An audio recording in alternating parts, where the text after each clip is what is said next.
How's it going, everybody? This is BeatTheBush. Today, I'm going to show you how to buy your tires for cheap. First thing you do is you don't buy at the dealership because most of the time they charge you a huge premium for it. Sometimes it might be up to 2 times as much as you would at normal tire stores. What I like to do is go to America's Tire. They're not a sponsor or anything. They're all over the country. Arizona, California, Nevada, Oklahoma, Texas, Utah, everywhere. They have a really cool internet price match guarantee where they would actually match any tire that's advertised online, and then they would price match that and you can pay that in the store. You need to know which brand and which type of tire you want. Also, the sizing of the tire matters, and I'll go over a little bit of that on how to figure out the size of your tires. Once you have that figured out, type that into Google and check out the first 10, 20 links, okay? And just look through all the prices of those.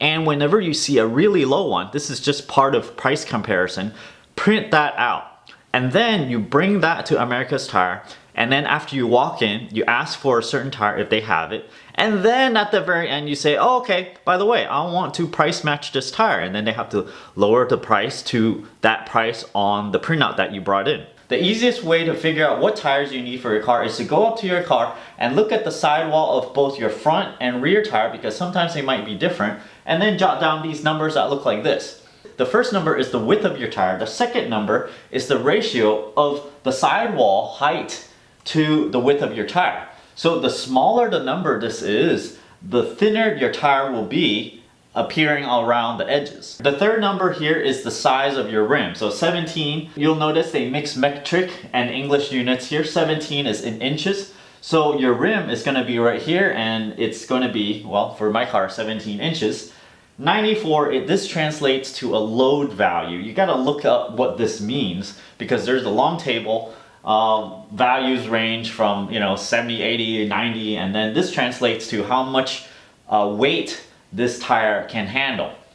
W is a speed rating, is how fast you can turn this tire and still be safe. W is for a sports car. 40% over here times 255 is roughly 102 millimeters. That is the sidewall height. If you measure from outside of the wheel to the bottom of the wheel, it's going to be 102 millimeters. So armed with this information for the front and rear tire, you go and surf the internet with these numbers, and you should kind of look on reviews too, and just kind of check out some tires are better than others. Sometimes they last a lot longer. People are going to report how long they last. Sometimes the tire itself will say have an estimate amount of miles that will last. So sometimes you might want to consider buying a slightly more expensive tire because it says it can last 30,000 miles instead of 20,000. Some of them might last 40,000 or even 50 or 60,000. So that's how I found out about my brand of tire, because I read a whole bunch of reviews. So I stuck to using Yokohama Advan S4s, this weird number that no one would recognize off top, but it's a performance tire. And the reason I started using that is when I first put it on, I was like, wow, this is really grippy. It also reduced the road noise a little bit. So do check out the ratings and reviews on the tires. It might give you some insight into which one you should get. This is one of the invoices from America's Tire. You can see the tire type right here is exactly the same code I use. These are Yokohama Advan S4s. Each tire costs $172. There's an environmental fee which is required. There's some waste disposal fee which is required to dispose of your old tire. There's an installation fee, which is understandable, which comes with lifetime spin balancing.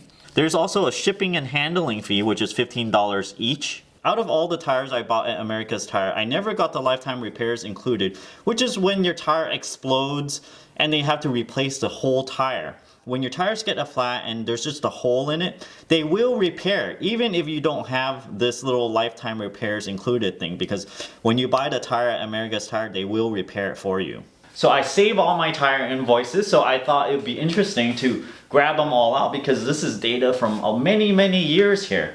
I got over here, you can see 2 sets of front tires. I might have been missing one more set of front tire invoice, so that's why in the miles lasted you'll see 81,000 miles for that first pair that I got. I think this is probably wrong. It's probably half of that, so ignore that. In the rear tires, you'll notice it roughly cost me about $500 a set, and every single set lasts me about 30,000 miles. The first Pirelli set, which came with the car but I have the invoice, it lasted about 21,000 miles. Not so good. Pirelli's is probably the ones that the dealership recommended, and well, you're gonna get installed tires that won't last as long, so you end up going in there more often. So you really gotta watch out for how long the tires last. You can see at the second to the last row, it cost me $442 to buy that pair of rear tires. And then after that, I bought another pair for $429, after that $406, and after that $373. And you can see, somehow I'm able to pay less and less each year. That's kind of weird because you'd think, you know, if there's inflation, I should be paying more and more. Well, I use the same method in this video where I price match it, go in and pay. Well, somehow things are getting cheaper. I'm not sure why. So here I plotted the cost of my tires over time. You see, whoever had the first pair over here, the previous owner, paid $524, and right off the bat when I get the first set of rear tires, I paid quite a bit less, about $80 less than they paid, and it lasted me about, you know, 9,000 miles more than they did. And then you can see here as it progressed over time, I'm paying a little bit less each time, and I don't know why. The second to the last pair that I bought, I actually bought one used tire. People do say that the tires have a shelf life, and that tire, well, I did read the year code on it, and it was slightly old. It was just kind of almost expiring, but it did work, and actually I drove it and I used the whole life of the tire and it was fine. So I hope this helps you save some money on tires. I know if I just walk into the store and just pay list price, I'll probably pay maybe $100 to $200 more. Don't forget to give me a like over here, comment down below. Let me know if you have any other better tricks to get really cheap tires. If you're interested in supporting this channel, don't forget to check out my Audible link down in the video description below, where you can actually get a free audiobook. And even if you cancel the subscription, you can still keep the audiobook and you can still help benefit this channel. I do have an alternate means of supporting this channel directly, and this is through Patreon here. And don't forget to subscribe right here. Thanks for watching.